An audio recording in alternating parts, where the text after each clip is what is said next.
E relativamente ao tema de fundo, vamos olhar para o setor industrial, para ser mais específico, para o setor metalo-mecânico. Estão a acontecer coisas bastante interessantes nesse ramo, no âmbito do processo de reindustrialização. Vamos trazer a voz de quem realmente está no teatro das operações e está neste contexto tentando fazer coisas com uma certa inovação, um certo empreendedorismo, e é com essa individualidade que vamos analisar o contexto atual e as oportunidades existentes para o desenvolvimento, o florescimento do nosso tecido industrial. Amado Kamal, boa noite, bem-vindo ao Semanário Econômico. Acompanhou o enquadramento que fiz da sua presença no nosso programa hoje. Pergunto-lhe de forma mais objetiva se realmente estamos perante um novo contexto e uma nova oportunidade para o setor industrial, um setor no qual está inserido e tem interesse e atividades em curso neste momento. Boa noite, João Carlos, boa noite, telespectadores da TVM. Muito obrigado por esta oportunidade. Respondendo diretamente à sua pergunta, dizer que sim, estamos perante um novo ciclo da indústria a que os líderes do Governo e do Estado lhe chamaram a reindustrialização. E o tema foi bem designado, houve coragem política para trazer este tema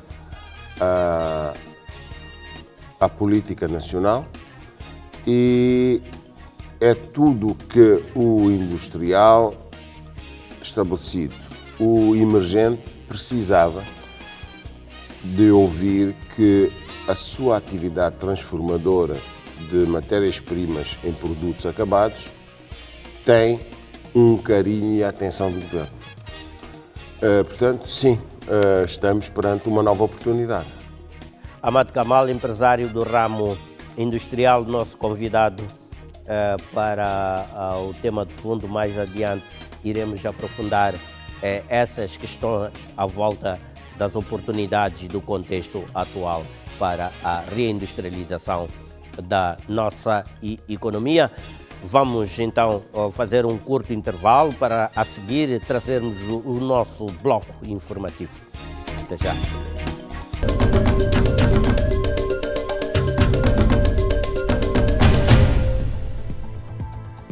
Vamos então na continuidade e agora mesmo ao fundo da questão. Referiu-se no início, Amado Kamal, que temos um novo contexto, há oportunidades para que o nosso setor industrial volte a brilhar, volte efetivamente a realizar o seu potencial e a sua vocação. A questão que lhe coloco é: há condições necessárias e possíveis para que de fato ocorra esta reinseminação industrial no nosso país? Quais são as condições necessárias e possíveis também para que haja essa reinseminação industrial no nosso país? É preciso que se criem as condições que são o mote desta conversa. E quais são essas condições? Primeiro, é preciso que o Estado, eu diferencio o Estado, hierarquicamente é superior ao Governo. O Estado, porque os governos passam, o Estado continua. E quem é o Estado? Somos nós todos. Nós, cidadãos, sim, somos o Estado. As instituições que nos representam na gestão do património nacional têm que estar em sintonia com o governo, os industriais e o consumidor, sem o qual não pode haver indústria. E porquê? Porque há muitos fatores concorrenciais. Vou pôr esta palavra entre parênteses, desleais, desde a vizinha África do Sul, à China, à Índia, aos Estados Unidos, à União Europeia, etc., etc., que subsidiam as suas indústrias para penetrar nos mercados apetecíveis. Criando a tal concorrência desleal que se referiu. E é muito comum ouvirmos falar no Exim Bank. Exim Bank dos Estados Unidos, Exim Bank da China. Agora há dias ouvimos falar que assinamos um acordo com o Exim Bank da Coreia do Sul. Os Exim Banks são instituições para subsidiar os exportadores dos seus países. Estão orientados para a política de exportação dos países exportadores. Absolutamente. Yeah. E qual é a defesa que nós temos? Nós temos a defesa fiscal e aduaneira. Nós aqui, porque muitos dos nossos gestores públicos de instituições fiscais e aduaneiras usam a pauta aduaneira como uma receita para o Tesouro Público. E não deveria ser assim? Não, porque estão a matar o futuro da economia deste país. Estão a resolver um problema do Orçamento Geral do Estado e aparecem a dizer que concluímos as metas, atingimos as metas de 100%, passamos as metas, mas estão a matar a indústria. De que forma? Quando põem barreiras. A segunda coisa, se queremos criar indústrias nacionais, que significa formação de recursos humanos, produção acrescentando valor às matérias-primas nacionais ou importadas, substituição das importações e um futuro para esta economia, porque não pode haver um futuro sem indústria. Estamos a ver agora no oil and gas. Não pode haver futuro se os moçambicanos não participarem na construção da estrutura de investimentos do oil and gas. Quando o gás começar a sair, não há nada para nós. Eu participei na construção das minas de carvão em Tete e sei o que estou a dizer. Quando acabar a construção, é muito tecnológico, fica quase nada para nós. Portanto, os nossos recursos vão continuar a sair. Eu lembro-me da Mosal, tivemos muitas discussões por causa dos efeitos negativos de poluição ambientais que os resíduos do alumínio poderiam deixar, mas a promessa é, vamos criar indústrias subsidiárias do alumínio. Quantas? Zero. Não há nada. Não há, as panelas continuam a ser importadas, a caixilharia de alumínio continua a ser importada, as chapas de alumínio continuam a ser importadas, etc. O gás vai ser igual. No carvão disseram que íamos produzir subprodutos do carvão. Quantas fizeram? Nenhuma. Zero. Podíamos fazer uma parte da mineração, transformação das areias pesadas. Quantas fizemos? Zero.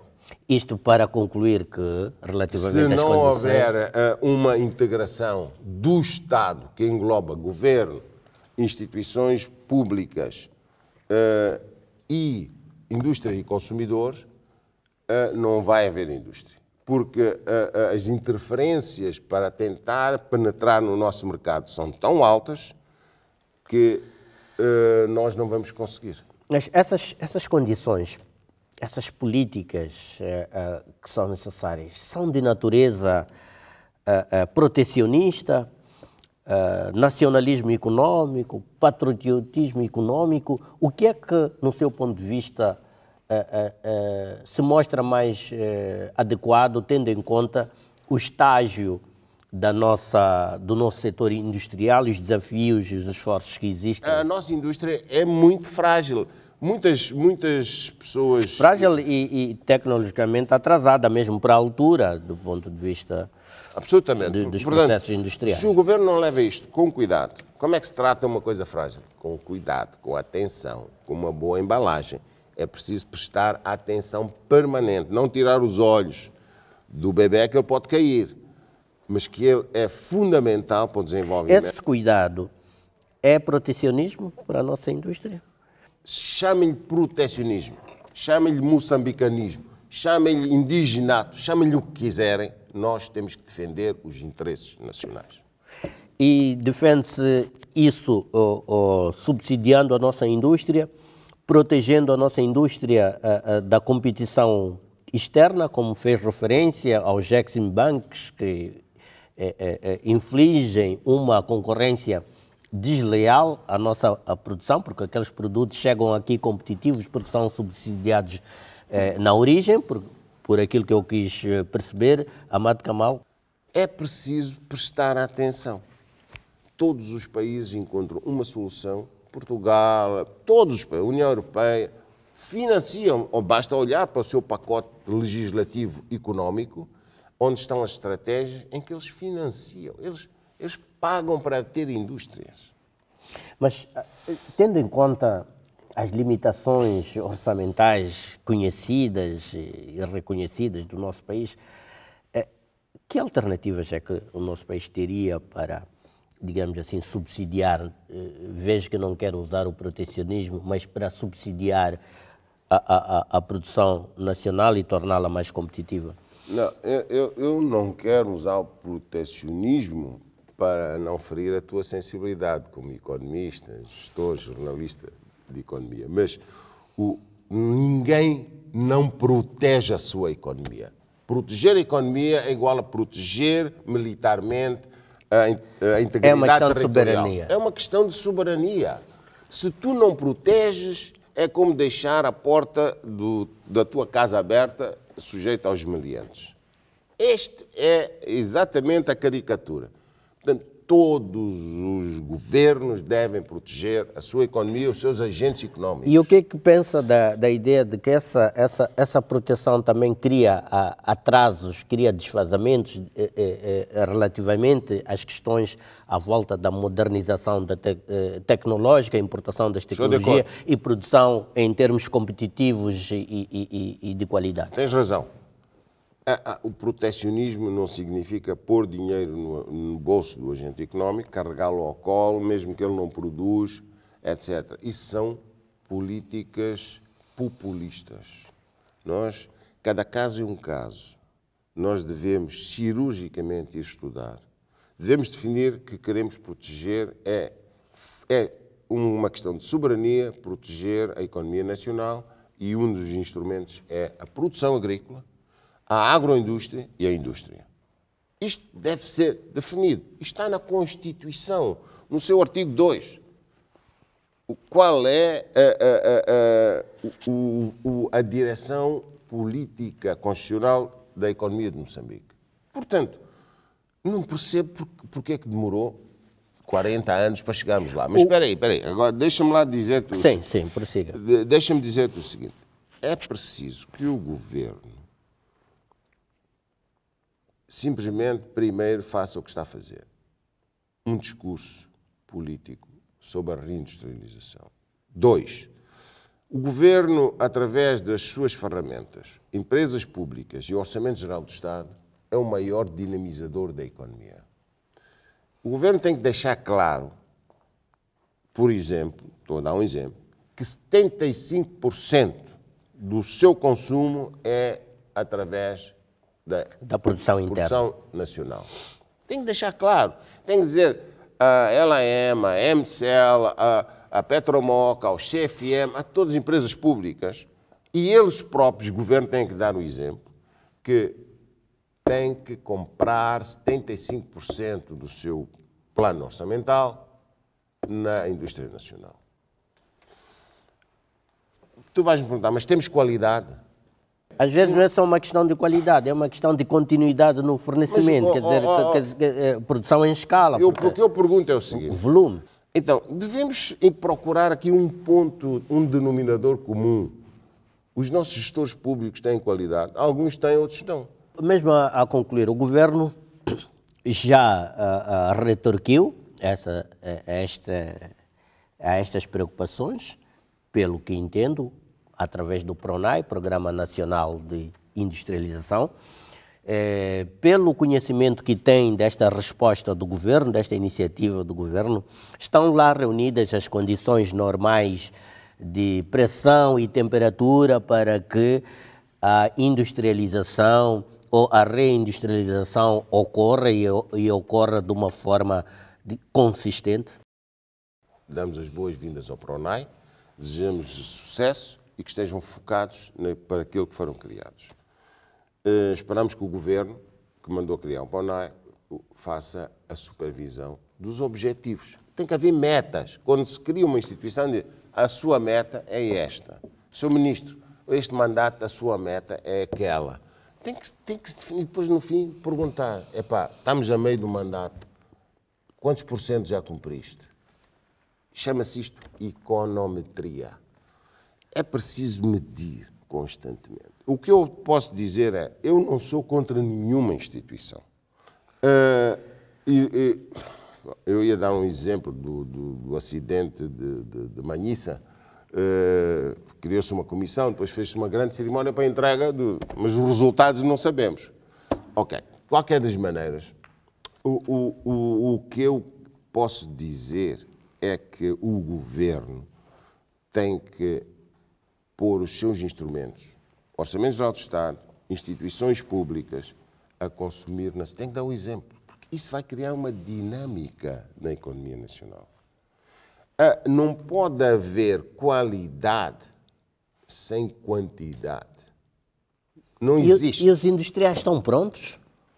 Olha, nós temos a Eduardo dos Santos e continua a ser a empresa de referência em fabricação de mobiliários escolar, hospitalar e de escritórios. Nós temos a Metrobase.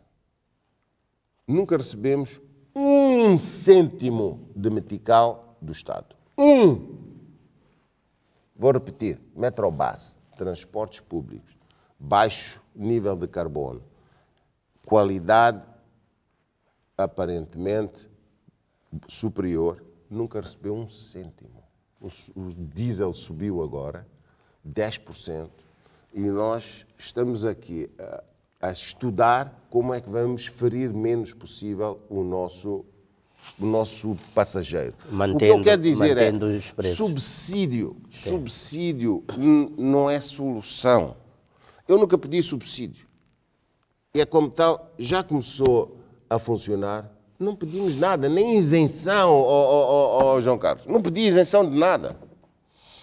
O que pedem são melhores condições de trabalho. Condições para trabalhar. Amado Kamal, não é a primeira a pessoa com quem converso e que faz esta referência, de fato, de que o melhor incentivo para a recuperação da economia, o maior subsídio para a produção é a criação das melhores condições de mercado para facilitar, digamos assim, as atividades dos agentes económicos.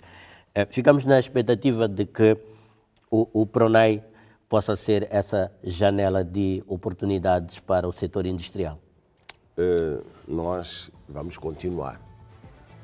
Fica aqui a promessa, contra tudo e contra todos, nós vamos continuar. Nós não viemos para desistir.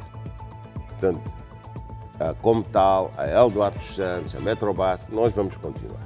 Muito bem, e nós também não vamos desistir, vamos continuar a acompanhar o desenvolvimento do nosso setor produtivo, das nossas atividades económicas. Hoje estivemos a compulsar a tendência e os desafios do setor industrial sobre ótica de quem realmente está com a mão na massa, passa a expressão, que está no terreno a tentar realizar as suas atividades, mesmo nas condições em que são conhecidas, designadamente das adversidades e ausência de algum tipo de incentivo para que essas atividades possam crescer de uma forma sustentável. Amado Kamal, obrigado mais uma vez, boa noite para si e até uma próxima oportunidade.